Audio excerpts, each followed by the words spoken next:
Today, on Be Something Wonderful, your self-concept is the only reality.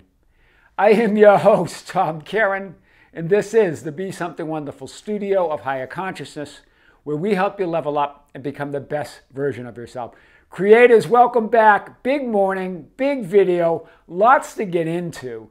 I want to talk about a client that I heard from that I talked to for the first time just a few weeks ago for a few sessions. It was right around the time I was talking, I think, about a story of a client who wrote me an email of their ideal, of their assumed end, and then that unfolding in their reality. So with this particular client that I talked with a few weeks ago, this was her story. I lost everything. This imagining and manifesting stuff feels like trying to escape from reality, right? Or escape reality. She goes, Tom, just prove it to me. And I told her, I can't prove it to you. I'm your projection. You're just going to create a reality of people trying to prove it to you. I got a better idea. You prove it to you, right? And so she literally wrote a new story, wrote her new script, right? Sent me an email. We had talked about that because it was just right around the time someone else did it. I just heard back from her. I don't have any details yet. That's going to be shared as this unfolds. But she goes, I'm really starting to feel the reality of this new script or this new story, right? And even as we were talking about that, she goes, oh, yeah, I know scripting, right? Really was in this thing where her conditions were showing her so much loss in her opinion, in her assumption, in her belief, that even scripting, she's just blowing it off. And I said, I'm not talking about scripting because that's an assumption you're making. That's a belief. That word you believe is something else. I'm talking about creating your own reality right now, writing that new story right now and living it. That's what I'm talking about. Remember, and we went over many things, and I'm going to unpack all of this today. It's impossible to lose anything. But you can create and have the experience of loss by shifting your awareness in who and what you're conscious of being. I'll acknowledge that for sure she was having the experience of loss, right? She was seeing a reality, seeing a 0.0001% that wasn't her choice, right? And resisting it all the way. Blowing off the imagining and manifesting stuff, the scripting, all these terms we use, right? Instead, she is reality. I said, write that story. She's starting to feel it, right? She's starting to feel that instantly. Things are starting to happen in her reality, right? So your assumption and belief in loss creates the reality of loss or your experience of loss. All of it, right? So let's hit it. This is what Neville Goddard says.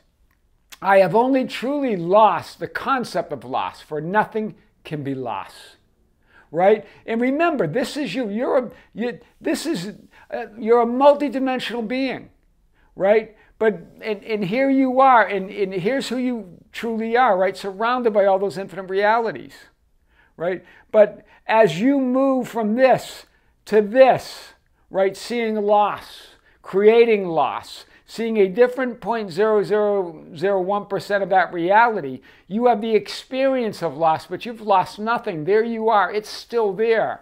All of those realities still exist. They're now potential to you because of where your awareness is, because of where your awareness has shifted. For whatever reason, she feels like she lost everything. But as she creates that new script, as she sent that email, she's already seeing things moving, already seeing things changing, right? So that 0.001% of all that is, that's what you're seeing, but you're still surrounded by all the potential and all that you are, right? Remember we talked about in Scripture those two missing sentences from Scripture. You're surrounded by the answer. You're enveloped by your desires. Well, she is. The other 99.99999% is just as real but unseen and not perceived by your physical senses. It's just as real, it's just not perceived, not seen because of whatever you're assuming and believing right now. That's what's going on there. That's pretty clear. So And then in Scripture it says in John 17:12, not one of them perish, but the son of perdition. All versions, identities, infinite in number, exist and can never cease to be. Right? You can only lose the son, or the idea of loss. Do you see it? The idea. This is what Neville Goddard talks about. Son meaning idea. Perdition meaning loss. Right? All versions, all identities, all infinite realities exist and can never cease to be. Right? In my Father's house are many mansions and many dwelling places. Remember, Jesus said, in my Father's house are many mansions or many dwelling places. I wouldn't have told you so if it wasn't true, right? If it weren't so, I wouldn't have told you, right? You can never be less or more than I am. If that were possible, that would be hell. because some point out that perdition means hell, but it really just means loss, right? This is what Neville was getting at. But you can never be less or more than I am. If it were possible to be less than I am, yes, that would be considered hell, but that's impossible. Right? Remember what Neville says, the little flower which has bloomed once blooms forever. It is invisible to you here with your limited focus, but it blooms forever in that larger dimension of your being. Neville got it. In other words, that reality which you believe that you've lost and you're only focused here, and that this other 0.0001% continues forever, and you can move to it anytime. All versions of you exist right now. And I think one of you asked the question, well, I think it was on the channel, well, Tom, I don't get it. If creation's finished, how can it be already expanding? Remember, we're talking about infinity. That's the definition of infinity. That it's finished but expanding at the same time. That's the paradox. Otherwise, it wouldn't be infinity. Infinity has to include everything. It has to be absolute. It has to be complete. But it also, because it's infinity, it's expanding at the same time. Right? You're trying to rationalize, trying to understand it from a small linear 3D perspective. Right? So remember, that flower blooms, that other version of you is there, and it is invisible to you while you're limiting your focus, where your assumptions and beliefs are on that which you don't want to light up, that which you don't want to experience. Choose this day whom you will serve, right? Choose your reality. This imagining and manifesting stuff feels like trying to escape reality. Remember, there's nowhere to go. You're infinity. You're all that is. You couldn't escape it if you wanted to. You can't escape who you are. You can't escape who you're being. You are reality. Wherever you go, you take yourself and reality with you. That's why you hear those stories all the time, people that moved or tried to change their life. Yet the same circumstances occurred over and over again. Because yourself is yourself, that concept of yourself, right? But the true concept is I am. Totally unchallenged, totally unchanged by anything that you could conceive of, right? It's impossible to escape who and what you're conscious of being, but you can transcend it, right? So it's impossible to escape it, but you can transcend it. I mean, you can transcend that concept of yourself that you believe you are in this moment. Right? You can create a new assumption, a new belief. And you can imagine something different. You can assume something different. You can claim something different. You can't hide from infinity and all that is. You are it. Right? Every part of infinity contains the whole. There's nowhere to go. There's nowhere to put anything.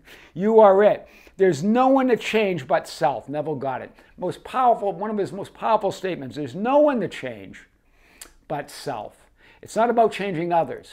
It's not about changing the world. It's about when you change within, when you have a different self-concept, everything else changes. How do you get there? By assuming and imagining it differently. Writing a new script. Write it to me. I'll read it. That's what seems to be happening here. So you are the only reality. The only truth is the truth of being. The truth with whom and what you are identifying. The only truth is identity. Who are you identifying as? And what? With whom and with what are you identifying? Because that's the only reality. Reality reflects and aligns with your assumptions, your beliefs and convictions of self, right? And that self, as Neville Goddard says, is simply your awareness. Your consciousness and the world in which it lives is determined by the concept you hold of self.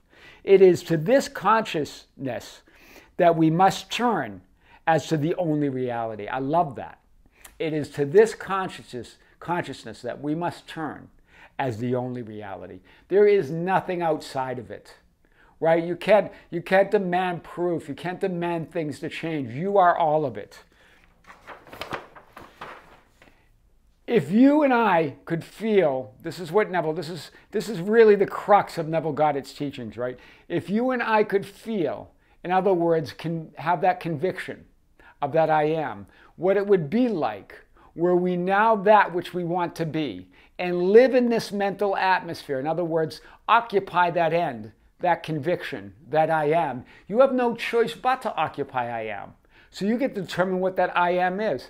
As though it were real, because it is real, it's the only reality, then in a way we do not know, our assumption would harden into fact.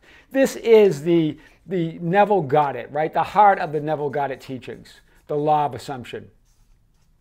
And I love this because the feeling, we get so bent on trying to find that feeling. The feeling is conviction. Then what's conviction? Conviction is I am. When you say I am, you